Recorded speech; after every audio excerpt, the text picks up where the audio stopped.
seems like it's all set. David Benavidez versus David Morrell. Another fight at 175 pounds. Both men now in that division. It's for one of those junior belts, but it seems like the winner will get the winner of the undisputed bout between Beterbiev and Bivol. So, give me your thoughts, your initial reaction to the news that broke out today. Yeah, no, first of all, I was shocked. I was surprised. When you think of a guy like Morrell, like he's dangerous, but he's still very untested. So usually when you see those kinds of fighters, you don't see them get these fights until maybe 3, 4, 5 years later. But it just shows that Morrell is brave, and it shows that Benavidez doesn't care. If you're established yet, if he knows that the fans want to see that fight, and he knows the dangerous fight, he welcomes it. He obviously believes in his abilities. I would say this is one of those fights that's made ahead of its time. It hasn't marinated. You haven't seen them, reach the peak of their powers, at least not Morrell. So it's a little surprising, but hey, again, the fight fans are gonna get it for a treat, Gio. So again, it just shows that both of these guys have, they're true fighters. So I'm shocked, but I'm not mad at it. What about you? Yeah, same. That's exactly uh the word I was looking for, when it comes to my initial reaction to this. I'm pretty shocked.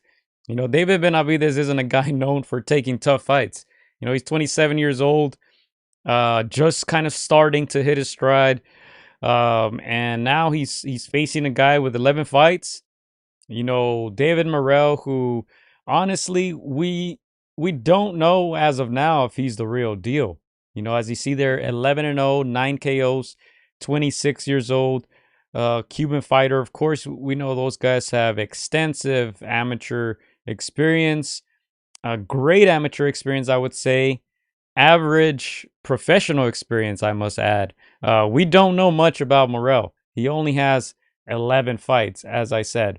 And we can take a look at who he's fought. If you take a look at the names, we probably don't recognize any of these guys. The one thing I must give him credit for is he was facing, I would say, quote unquote, tough opposition since he became pro. He became pro in 2019. And look, in his third fight, he fought a guy 22-0. At least he was fighting guys with double digit wins, couple losses to a few losses, But even then, as I said, we don't know much about him. His last fight was on that Crawford undercard. He didn't really shine, got a unanimous decision in his debut at 175, you can say. His first couple fights were over 168, but you can say his official debut as a 175 pounder against a 175 pounder wasn't impressive. 11-0, 9 KOs. Now he's fighting the toughest fight of his career. We'll find out if he really is the real deal, or if he was just a really, really good amateur, and maybe that didn't translate in the pros. Yeah, again, Gio, Morrell's 26, Benavidez, not 27. much older than that. Yeah, 27. In terms of age, they're in their primes. Like, this is the time when they should be fighting. But in terms of name recognition, David, obviously, Benavidez has more recognition. He's kind of made a name for himself a little bit more. He's more known to the fan. David Morrell, people do know him, but they don't know him as much. So usually you get these kinds of fights when both of your names are like well known. I think of the La Hoya Trinidad, when their names were really known. So this is kind of one of those, se apresuraron to do this fight. I think of Ryan Garcia against Tank Davis, where I was like, they could have marinated that one, but we're not mad at it. We're not going to say no. Us as the fans, we're like, hey, we'll take it. You're giving us the fight. We're going to take it. We're going to watch it. We're going to enjoy it. So that's where I'm at right now. Like you said, Morrell has not been tested too much. 11 fights, but hey, we're here to watch a great fight, and he can make a name, off this fight, off a name like David Benavidez. So I'm excited. I think Morrell is very talented, but he's going up against a true monster. Mm-hmm. Yeah, you mentioned marinating. I think business wise, this is a terrible fight. This reminds me almost as obviously not as high caliber, not up there like a Canelo Lara, but I've mentioned this many times on this podcast. Canelo's guarantee for that fight, I believe, was like 1.5 million. and Lara's was 1 million. So they got terrible purses for that big fight. You know, those were the two best guys at the time at 154. Oscar didn't want Canelo to take it, you know, but Canelo and his team wanted that fight. I believe that was after the Floyd loss, if I'm not mistaken. So they were trying to make a name for themselves still, you can say, but terrible business. It was then for Canelo and Lara. If they would have waited a few more years, they would have both got probably closer to 10, 15 million. Um, but they made it happen when they made it happen. In this case, 27 Benavidez, 26 Morrell. You would think these guys are in their primes, right? But again, I mentioned 11 pro fights for Morrell. We don't know much about him. David Benavidez, on the other hand, 29 and 0, 24 KOs. However, you take a look at his resume. I mean, he lost fought against Vostik. Why, Chris? I'm still scratching my head as to why. Vostik, who retired for 3-4 years, he was stopped by Better Be It 5 years ago. Benavidez decided to go up to 75 instead of becoming that mandatory at 168. What he had been begging for all these years. He decided to go up. And then Demetrius Andrade, what did Canelo call him, Chris? Terrible fighter. Terrible fighter, terrible. The Caleb Plant one, obviously his best win, you know, but if you want to compare him to Canelo, you know, he mentions Canelo all the time.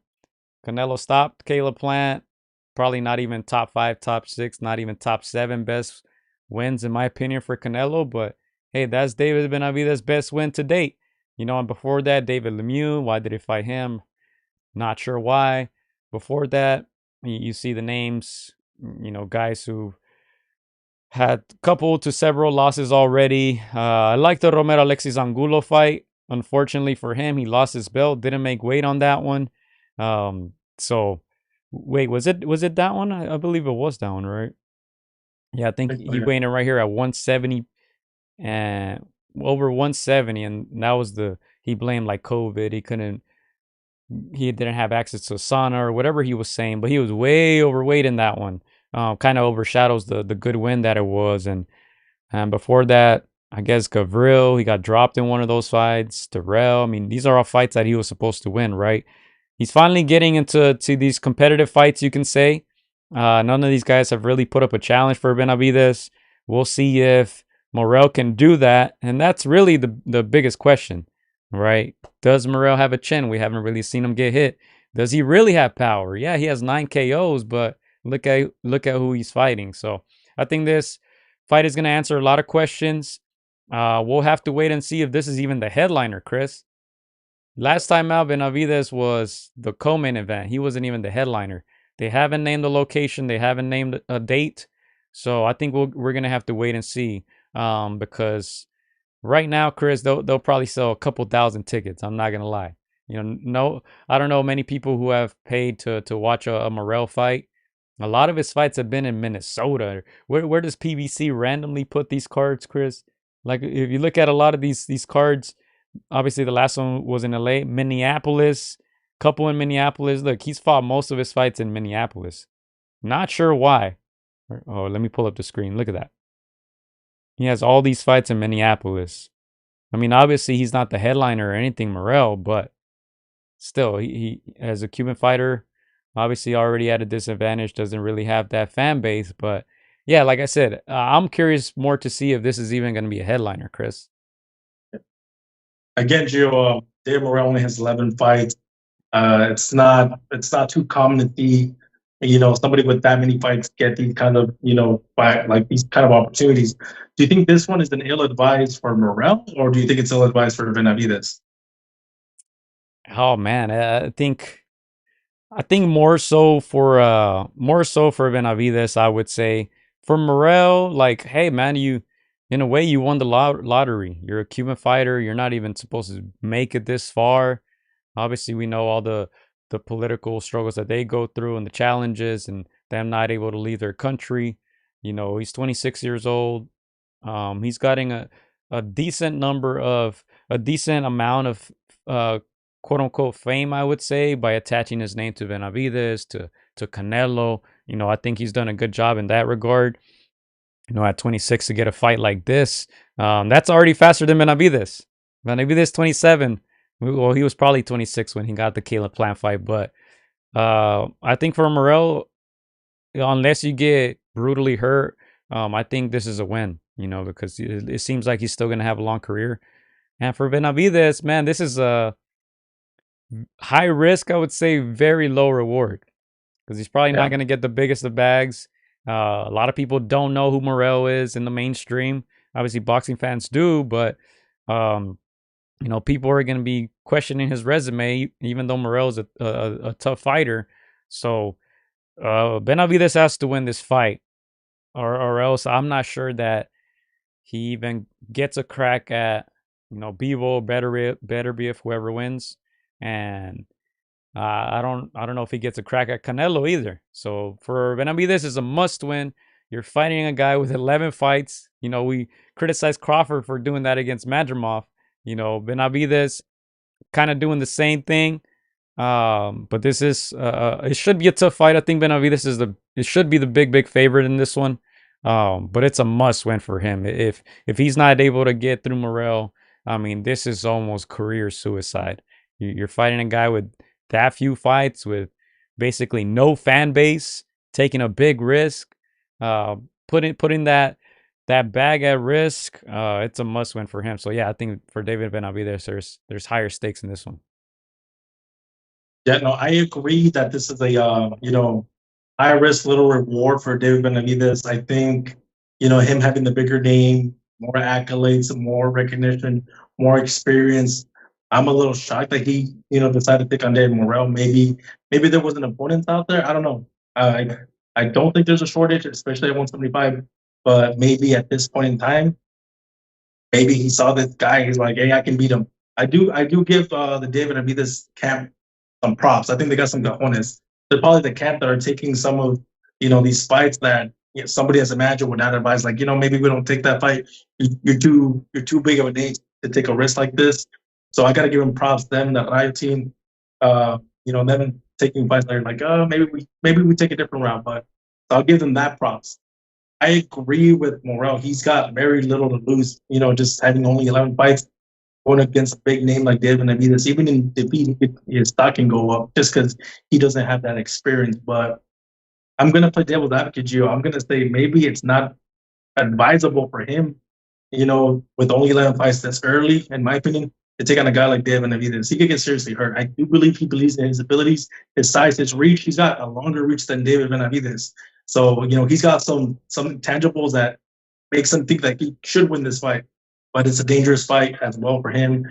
There's early on, in my opinion. Of course, we know that the Cuban style, you can box, you can win rounds, you can play defensively safe, but the pro game is a different one, Gio. So I don't know, man. I'm one of those like you gotta protect your guy when they're coming up and getting experience. If you get hurt so early, especially with a big puncher or a big name like a David Benavidez, I don't know. That could spell trouble.